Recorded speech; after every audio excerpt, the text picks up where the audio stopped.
Orang mungkin rakyat ada demo. Iya. Kenapa? Karena banyak di DPR itu yang aneh-aneh. Sehingga apapun bentuk demo akan didukung orang. Karena kesalahan DPR sendiri. Iya. Aneh-aneh, contohnya aneh Pak. Iya. Sewa rumah 50 juta setiap bulan. No. Padahal rumah dulu kok ada rumah dinas itu. Iya. Ini yang menjadi pertanyaan orang. Iya. Orang tidak sekolah aja bisa bertanya. Iya. Seperti Muhammad Nasir. Muhammad Nasir ketika dia integritas mosi integritasnya diterima, menyerahkan posisi Perdana Menteri.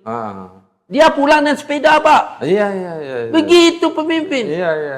Ini belum di komisaris saja sudah punya model mogi. Iya, motor gede banyak. Mobil banyak. Rumah miliar-miliar. Iya. Lihat coba. Jadi karena itu reputasi telah jatuh. Betul. Maka sekarang berpikir bagaimana memperbaiki reputasi itu. Nah.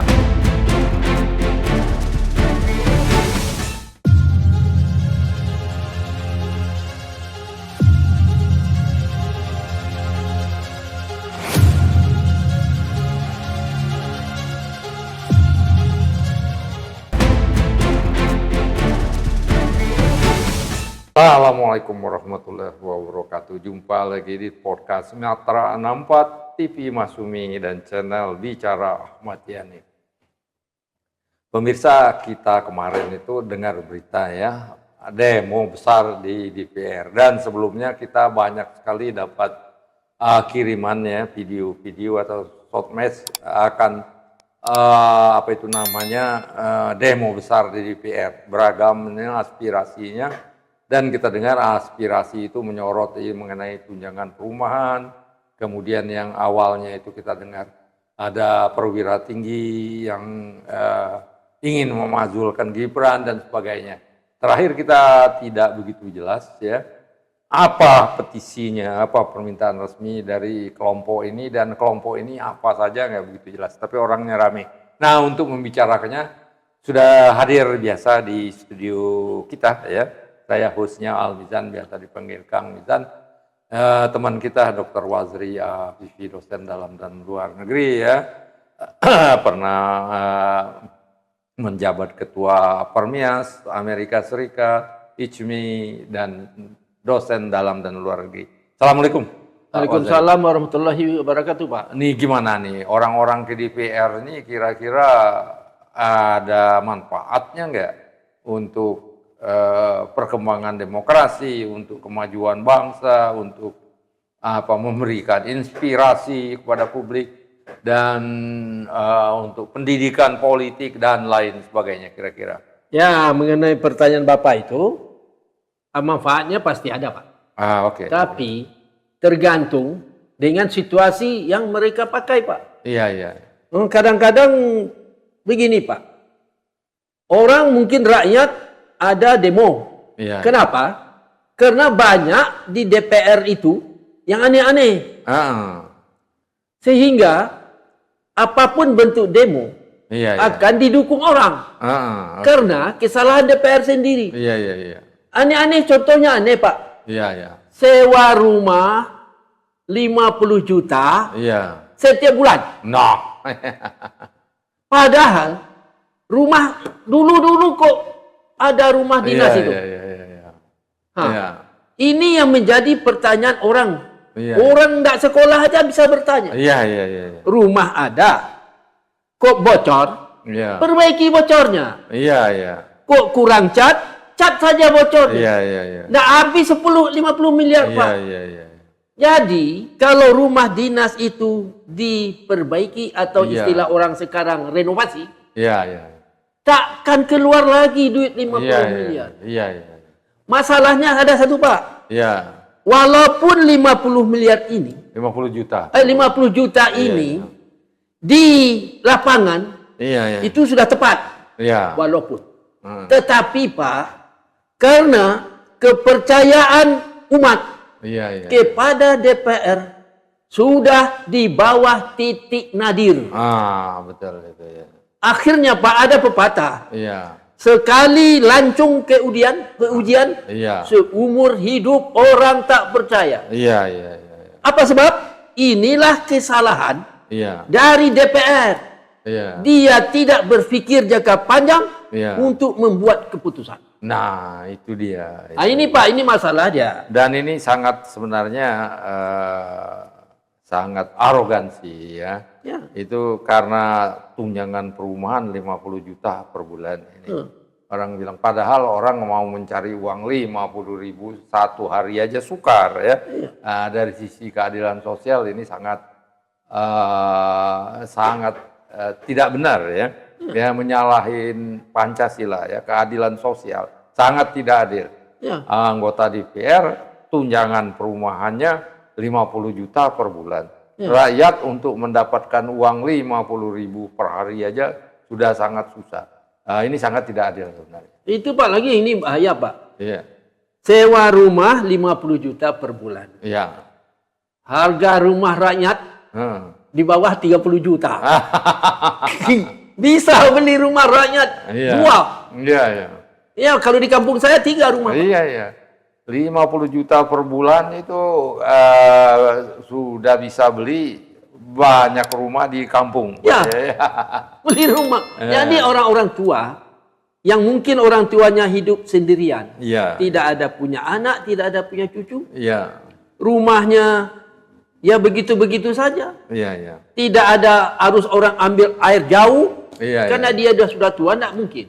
Maka orang ini harus dibuatkan rumah yang ada air sekalian. Itu nak sampai 50 juta. Betul. Nak sampai 20 juta itu.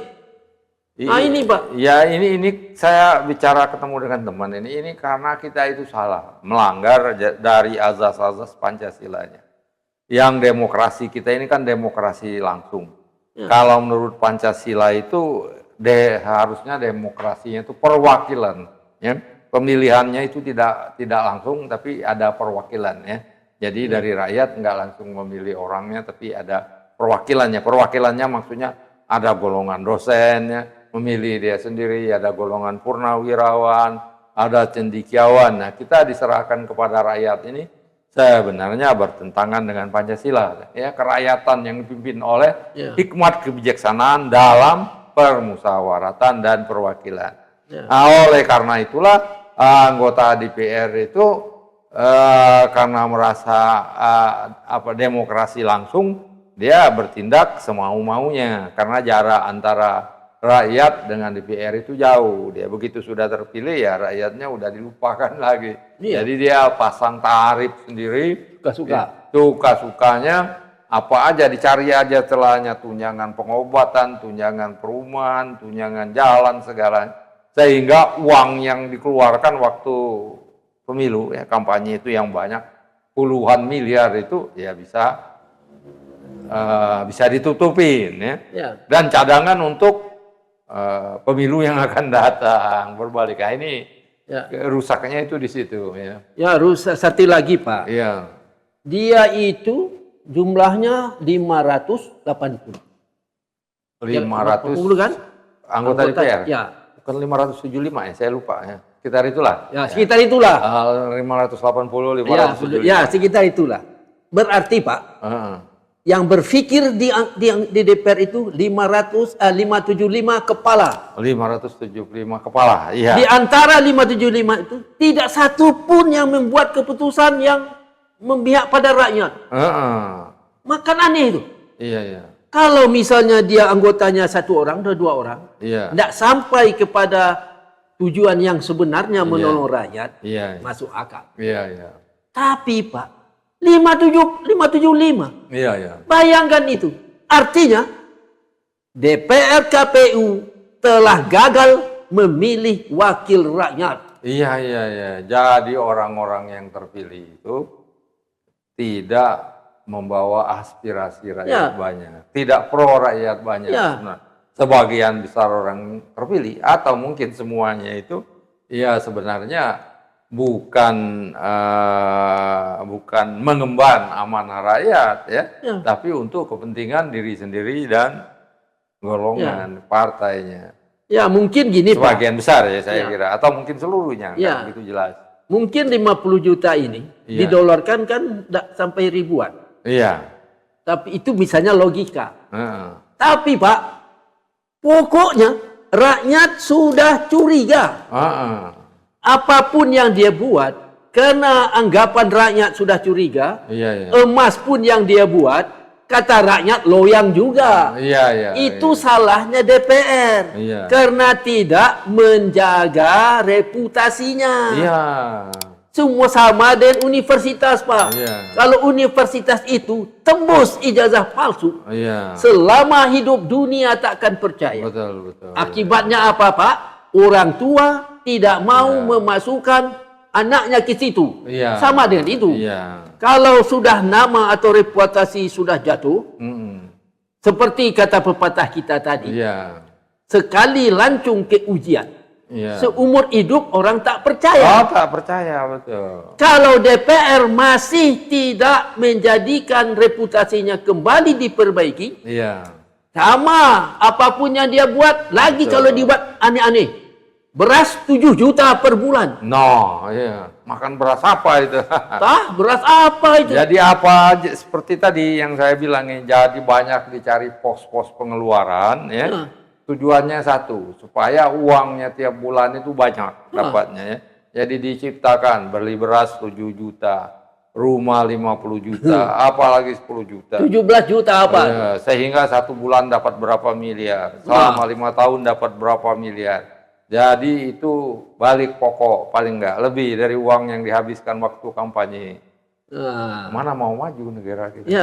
Dia itu Pak. Lalu tinggal terus negara kita ya jadinya. Kalau kita ini kan dia bertugas wakili rakyat.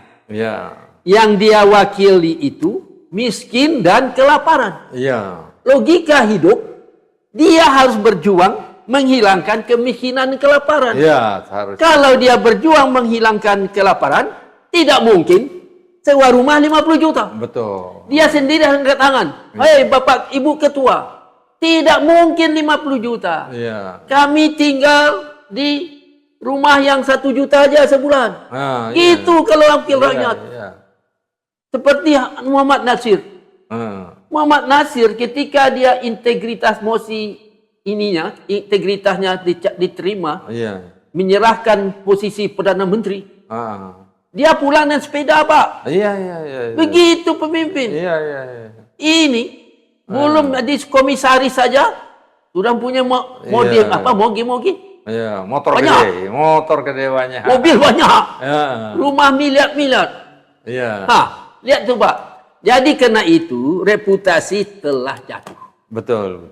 Maka sekarang berpikir bagaimana memperbaiki reputasi itu. Saya ada akal, Pak. Gimana itu caranya? Memperbaiki reputasi DPR yang telah hilang. Bubarkan DPR itu. Ganti anggotanya dengan semua orang tua-tua. Umur 60, 70. Orang yang tidak ada harapan untuk dunia lagi. Yang pikirannya ke akhirat saja. Itu koruptor enggak? Kalau dia koruptor juga, itu namanya cari-cari penyakit. Betul. Gitu aja, Pak. Jadi banyak sekali yang menginginkan DPR itu dibubarkan. Banyak saya dapat rilis video ya. Saya melihat beberapa video. Video animasi itu kelihatannya. Jadi gedung DPR itu dihujani oleh peluru kendali sampai hancur. Dari Presiden Korea Utara. Jadi memang begitu ya. Banyak sekali dan ada berbagai versi ya untuk membubarkan DPR itu. Satu versi menurut Pak Waziri itu DPR dibubarkan dan diganti dengan orang-orang tua di atas 60 tahun. 60, 70. Versi lain DPR dibubarkan diganti dengan perwakilan golongan. Ada golongan cendekiawan, ada golongan agama, pensiunan, golongan daerah dan selanjutnya. Jadi tidak dipilih oleh rakyat lagi, tapi dipilih oleh golongannya sendiri. Nah, ada dosen, ada guru gitu ya. Ya. Salah satu versinya. Tapi versi yang sederhana langsung Pak Waziri di atas 60 tahun. Ya. Harapan dunianya sudah habis. Iya, iya. Kalau koruptor juga yang 70 tahun itu. Iya. Itu enggak ada kamusnya itu. Iya, iya betul. Susah kita cari kamusnya. Iya. Jadi orang tua aja. Iya. Jadi apapun sudah orang tua pun juga diawasi. Iya, betul. Nah, jadi gitu Pak. Jadi karena reputasi sudah jatuh. Iya. Itu sebabnya di kampung itu Pak. Iya. Di kampung itu tidak ada orang memperkosa orang. Apa sebab?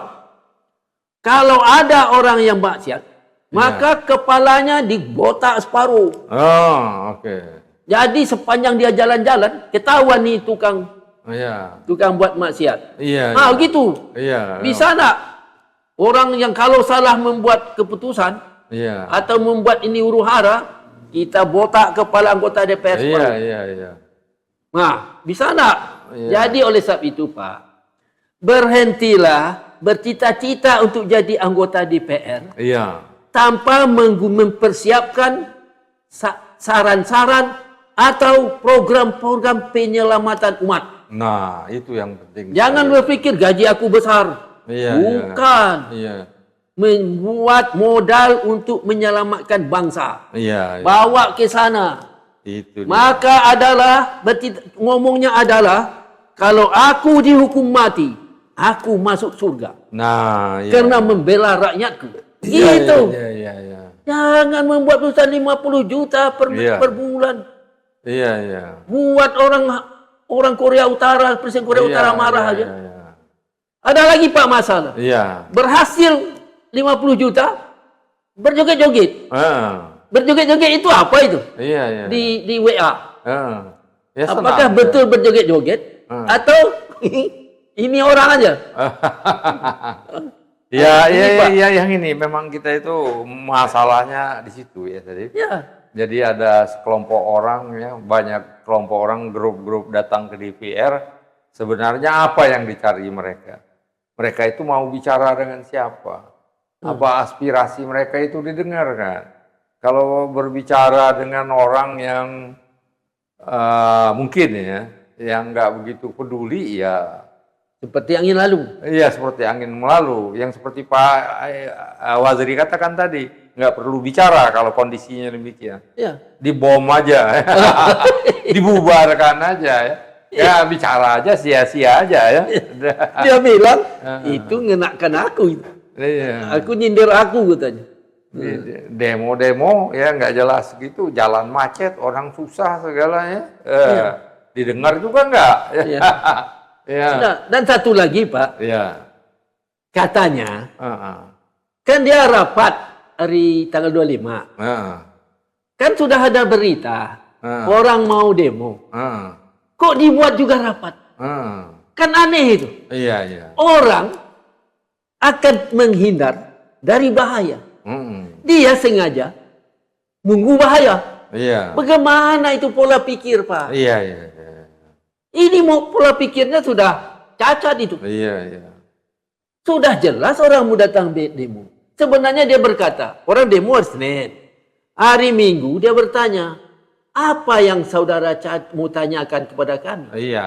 Tanyakan sekarang. Jangan demo-demo buang waktu. Sekarang tanya. Kalau saudara mau turunkan 50 juta per bulan, ya sudah kami turunkan. Apa lagi? Misalnya beras 17 juta, 17 juta. Ya sudah, kami beli beras Solo itu. Yang harganya hanya sekilo tidak sampai 20.000. Betul. Gitu saja Pak. Jadi orang demo tidak ada. Betul. Jadi yang kita masalahkan sekarang ini adalah pola pikir yang dipakai oleh anggota DPR Pak. Betul. Ini masalah. Bagaimana kita mau perang dengan orang luar? Cara berpikir saja. Kalau mindset ya, pola pikir anggota DPR ya, sebagian besar ya atau seluruhnya demikian, ya nggak bisa diharapkan apa-apa kita ya Indonesia maju. Malah di Indonesia hancur itu semakin dekat. Sekarang kita mau ada akal Pak satu lagi. Iya. Menaikkan reputasi pola pikir DPR tadi. Iya. DPR ini Pak, atas nama DPR menulis surat kepada DPR di seluruh dunia. Iya. Supaya dihentikan pembunuhan umat manusia. Nah, itu yang paling penting. Nah, iya. itu.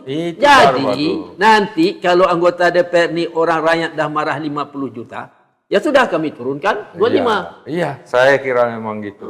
Ya, pemirsa, saya kira ya mudah-mudahan bermanfaat ya. Kita saling menambah informasi, saling mengingatkan, saling mencerdaskan ya. Mudah-mudahan ya lambat laun ya negara kita akan menjadi cerdas dan tidak jadi bubar. Ya, itu lagi Pak. Iya. Kita melalui channel ini Pak, Iya. kita harap DPR ini menjawab apa yang kita tanyakan. Iya. DPR, apa yang kau cari di waktu negeriku kelaparan dan tidak pengangguran yang begitu banyak? Betul sekali. Itu saja Pak. Oke. Demikian pemirsa ya, wabillahi taufiq wal hidayah. Wassalamualaikum warahmatullahi wabarakatuh.